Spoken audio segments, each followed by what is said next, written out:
Hello, art parents. I can't believe it, but here we are at the end of the year. I hope you've had a great time doing art literacy, and I hope to see you back again next year. I know I will be here, ready to go again. I love doing this program. I love that the kids get super excited when they see me pushing that cart down the hall. So we'll get on with our first artist, and sorry for the delay on the video. You gotta love when your computer dies. But we can talk about Caravaggio. And this actually isn't a self-portrait. This was done by a fellow artist, but I love that it was done in chalk, so you can kind of give the kids a really great example of what this should look like. Much better than the example I provided. Caravaggio, crazy guy, right? He is always talked about in art history classes. He will always be mentioned in art history. So famous. And yet, I had never heard the crazy stories. I did not know that he was sentenced to death for murder, or that he got in trouble for getting into fights so often. What a guy. So this one right here, The Calling of St. Matthew, is my favorite example of chiaroscuro. It's got this gorgeous shaft of light coming in from a window, or maybe from like a door, coming over above Christ, and here you've got Christ pointing down to Matthew, who is not really maybe necessarily so ready for his call to be an apostle. And I love that Caravaggio really gave his characters in his paintings, he really gave them life. He really made them real people, really interesting people. You can kind of feel that there's a backstory, even to these other characters that you don't really know what's going on, but you look at them and you go, yeah, I can see that there's a real story. There's something going on here. Not to mention this gorgeous method of really drawing the viewer's eye across the canvas. So you can see it again here. He used a lot of strong diagonals. But even here you can see less of a dramatic, like perfect diagonal, like The Calling of St. Matthew. But look at how, when you look at this painting, your eye just follows over from these lit faces against the dark. Sorry, these are so much harder once they've been laminated. The glare is so bad. But across the centurion's helmet and shoulder, and over to Christ, where hopefully, your eye is resting because he's the subject of the portrait. But that movement, it keeps your eye moving. He really does a good job of, influencing the viewer to look at what he wants them to look at, to keep moving over the painting. And then he, again, with the crazy characters, I didn't know if a lot of his stuff is pretty graphic. I don't know, we kind of run into that in art, right? We've got to pick and choose what's suitable for all the elementary kids. I knew this one would definitely get a reaction from the kids. But I love this painting. I mean, how unusual is it? So here you've got David.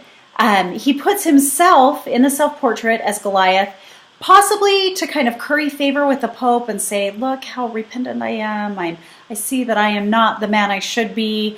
Or also, some scholars believe to just kind of thumb his nose at tradition, thumb his nose at other artists, at what people were expecting, and say, yeah, I'm going to put a self-portrait in there, but I'm making myself Goliath. I'm crazy.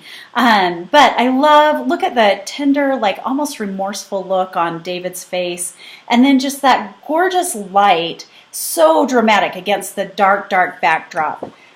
Such a great storyteller with his art. So Caravaggio is born really after the Renaissance has we've gone through the golden age of the painting, and then he's born in 1571 and comes into his own as a painter towards the end of the 1500s, when Mannerism is what followed the Renaissance. And Mannerism, they were trying to be the painters were so interested in beauty and ideal proportions that things just kept getting elongated and overemphasized, stretched out to the point where you have these really elegant, beautiful figures in your paintings, but they almost look alien because they're kind of off. They're just too long. They're too graceful.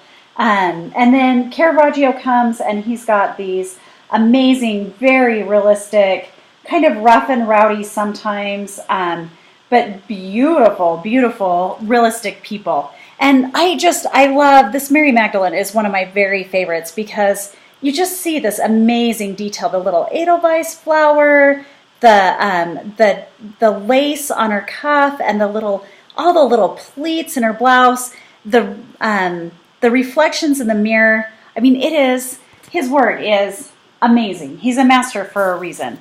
I'll show you one more, the sick Bacchus. So you can see, again, a self-portrait and not really what society would expect. And then he does Bacchus not as like a perfect god, the god of like partying and merrymaking and winemaking and fertility, but he's like kind of yellow and sickly. His skin looks kind of cracked and dry. His lips are all gray and gross. Just kind of an interesting. And he really saw things in a different way. And he was kind of a crazy guy, right? We don't even know for sure how he died. There are a lot of different,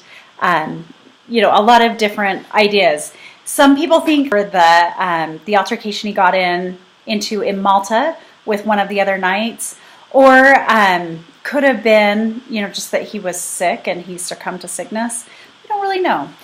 So here's my kind of cheesy example, but I thought it was funny. My dramatic moment is, that's mine, that's my toy.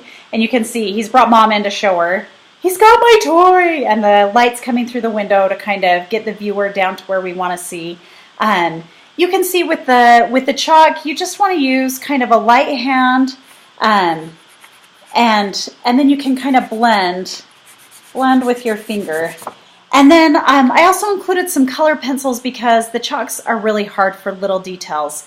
And then you can just spray that with the aerosol spray. Hold the can back like 6 inches so that you don't get the paper too wet and wash out the details. And I don't know if I've frozen again, but every time I try and do this, it freezes. So I am just going to say goodbye, and we're going to call this good. I hope you have a wonderful summer, and I hope